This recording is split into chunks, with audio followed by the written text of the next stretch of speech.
What's going on, guys? It's Tyler here, and for my video tutorial I am going to be doing Nmap.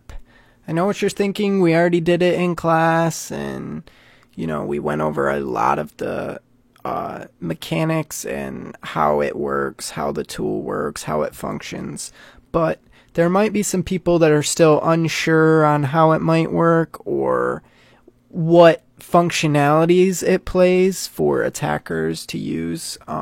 So I'm going to hopefully cover some of those points and just basically help you get a clearer understanding of how this program works and operates. So the very first thing you're going to need to do is you're going to actually need to go to the website to download this program. And you're going to want to follow this URL right here, https://nmap.org/download.html.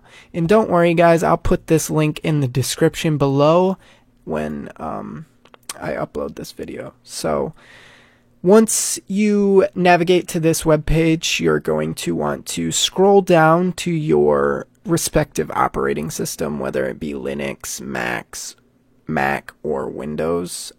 There's actually some other operating systems down at the bottom if you are running one of these other operating systems. So basically just choose the installer that goes with your operating system. So obviously I'm running Windows. I'm going to download this Windows download right here.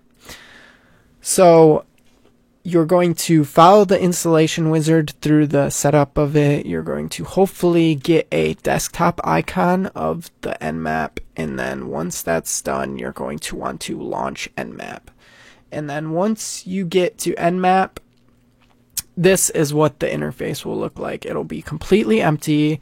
You got scan up here. You can open a new scan windows. You got some tools. You can compare results, new profile, and then you got help, report a bug about the program.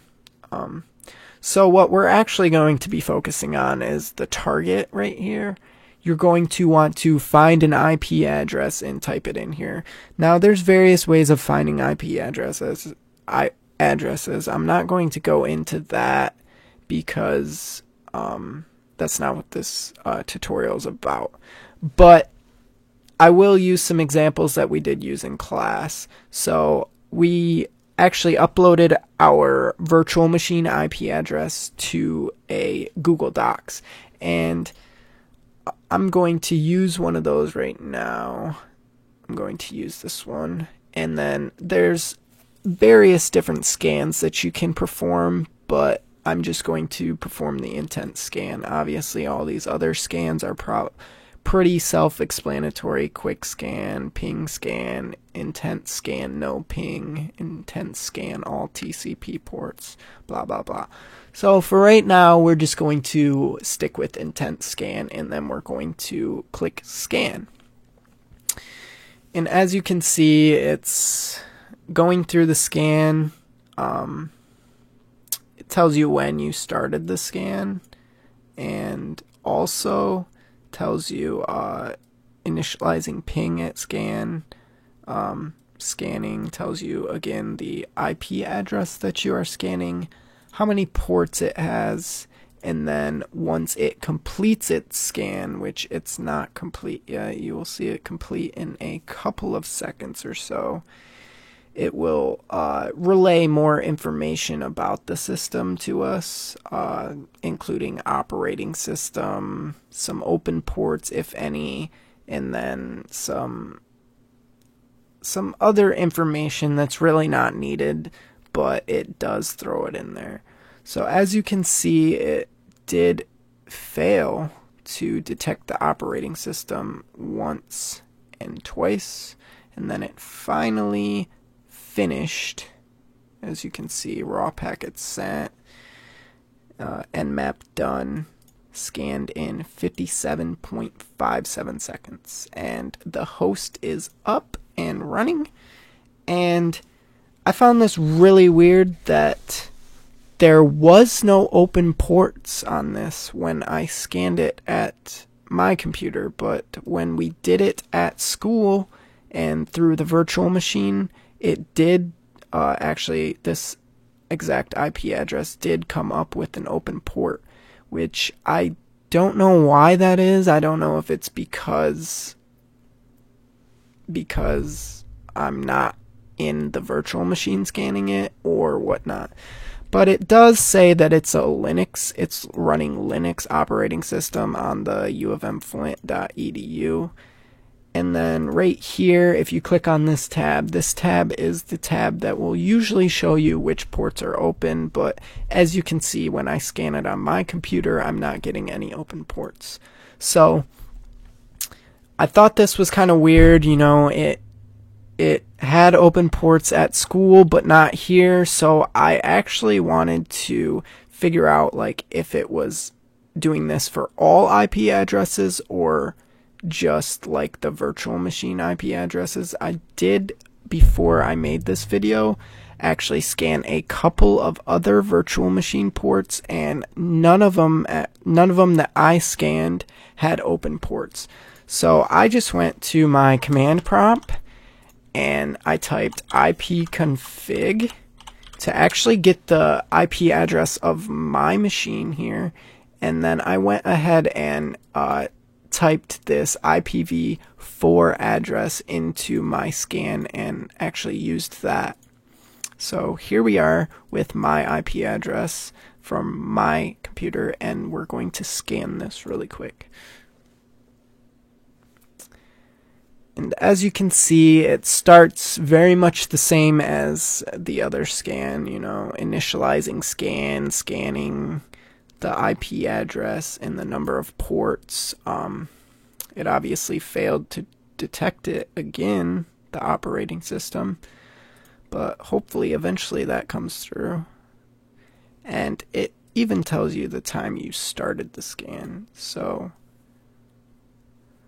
let's let this finish, and then we will come back when it finishes.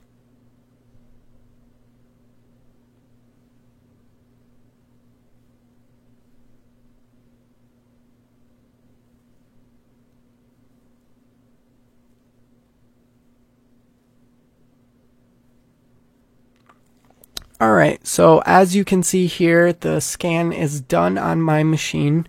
Nmap done, one IP address, one host up, scanned in 53.48 seconds. So it takes about a minute per scan right now. It was actually a lot faster. At least the Linux machines were a lot faster than the Windows machines when I was scanning through the virtual machine. But that's besides the point. As you can see here, it has discovered open ports. It discovered 4 open ports on my computer, and that is a little weird. I'm not sure why it's picking up open ports on my computer and not the same Linux one that I used in class, but I digress. Down here, it shows you host is up, not shown 996 closed ports, which is obviously the difference from the total ports and then the open ports. So as you can see down here, it gives you a little bit more information about the open ports. It gives you the protocol. As you can see, all my protocol is TCP open ports, and then actually this tab right here will show you the open ports on your IP address that you scanned.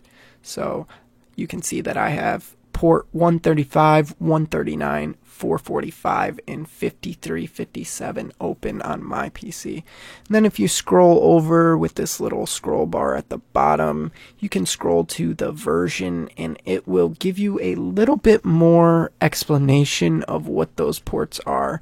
So as you can see, Windows RPC, Windows NetBIOS, and then Windows 7 through 10 Microsoft, and then in parentheses it's a work group.